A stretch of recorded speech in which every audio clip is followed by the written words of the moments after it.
you could be sabotaging your running. Hey there, fellow runners. Many runners, especially new runners, make mistakes that could be seriously hindering their progress. In this video, I'll share some of the most common mistakes made by runners and why it's crucial to avoid them so that you can enhance your training and performance. Mistake number 1, incorrect running form.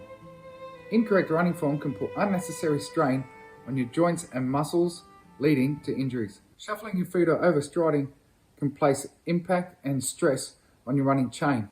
This can slow down your progress, reinforce poor running economy, and possibly lead to injury. So what should your running form look like? You want to roll your foot forward, propel yourself from your forefoot. Look, heel strike varies between runner to runner, but what you should avoid is a dominant heel strike, which can definitely lead to injury. You want a straight axis from your head down through your torso to your foot strike, with a slight lean forward, maintaining good posture. Mistake number 2, incorrect footwear. I'm regularly asked, what runners should I get? People probably don't realize just how significant a question it is. Ill-fitting and inappropriate footwear for an individual can lead to injury and affect their training and performance. Choosing the right running shoe isn't only about comfort. You want the right width and length so that it's not restrictive, but at the same time there's no slippage. You don't want hot spots or blisters. You want the right cushioning and stability. Some like a snug fit in the toe box, some like it a little bit loose with some movement. With your heel locked down, you don't want slippage to cause blisters on your heel, but you want it to hug your heel nice and snug. If you want to see and hear a little bit more about choosing the right running shoe, especially as a new runner, just check out this short video here. Mistake number 3, overtraining. Overtraining is a common mistake, especially among new, eager runners. Overtraining without allowing your body to recover can not only lead to injury, but also a decrease in motivation and progress. Running too hard, too often, can lead to overtraining and injury.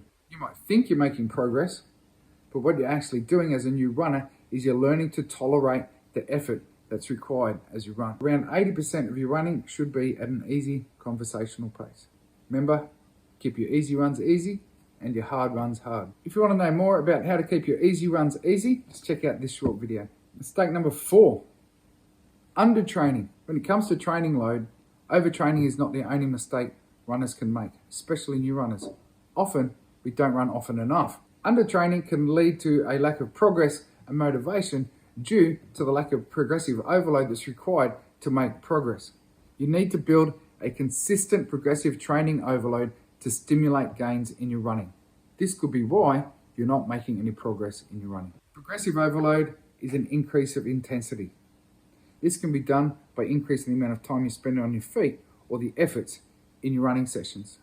And here's a video that explains more about that. Don't overdo the weekly increases in your progressive overload. You should operate somewhere between 10% and 25% increases. The general rule is 10%, but for new runners, that math doesn't work out with such a low mileage.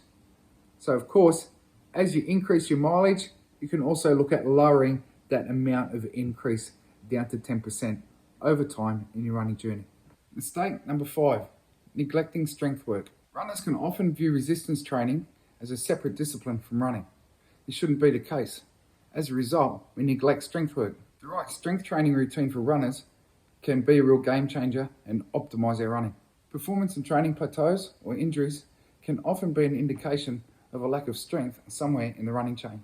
Resistance training that includes your legs and the musculoskeletal chain that's used for running can provide huge benefits to your running. A strength training routine for running doesn't have to include weights for resistance training, although that's beneficial, definitely, but you can also use strength training exercises with body weight. Come to think of it, strength training exercise for runners sounds like a great video idea. Comment below, what do you think? Remember, strong legs are fast legs. Next, we have such an important aspect of running, yet it's so often neglected by runners. Mistake number 6, not prioritizing rest and recovery can hinder your progress, lead to injury and overtraining.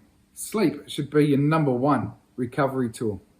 This is where the magic happens, where the adaptation in your body happens so that you're able to perform better on your run. Recovery and rest is more than just sleep though. It could be a range of activities, like just some shorter, easy, slower running, cycling, walking, swimming easy laps, stretching, mobility, heat and cold protocols, or just taking the dog for a walk. Remember, running is the stimulus, recovery is the adaptation. Mistake number 7. As new runners can often compare ourselves to others. That is a big mistake. All runners start somewhere. We can often be discouraged by comparing ourselves to others. It has been said that comparison is the thief of joy, and it's so true when it comes to running. The only competition you have is yourself. Most runners have been right where you're at right now in your running journey. The more seasoned and experienced runners than you don't look down on you. What I love about the running community is that we're all there for each other to encourage and support one another on our running journeys. Don't underestimate the value of building a running tribe, a running community around you for encouragement, support, and to learn more about running. I'm thankful that I was able to build a running tribe and a running community around me that had runners and still has runners from all different experiences and levels that are able to help, encourage, and support me. Now, let's go over those common mistakes made by runners so you can avoid them. 1. Not focusing on proper running form. 2. Not investing in the right shoes. 3. Overtraining. 4. Undertraining. 5. Not prioritizing strength work. 6. Not balancing recovery with your training. And finally, 7. Comparing yourself to others. By avoiding these common mistakes that I've listed in this video, you can greatly improve your performance, prevent injuries, and overall have a more enjoyable experience in your running. It's crucial to be mindful of these mistakes so that you can avoid them. Remember, running is a journey. By implementing these tips and being aware of the potential pitfalls, you can make the most of your running experience. If you found these tips helpful, be sure to check out more running tips and advice on the channel. Don't forget to share your own experiences or questions you might have in the comments below. Let's support each other on our running journey, and thanks for watching.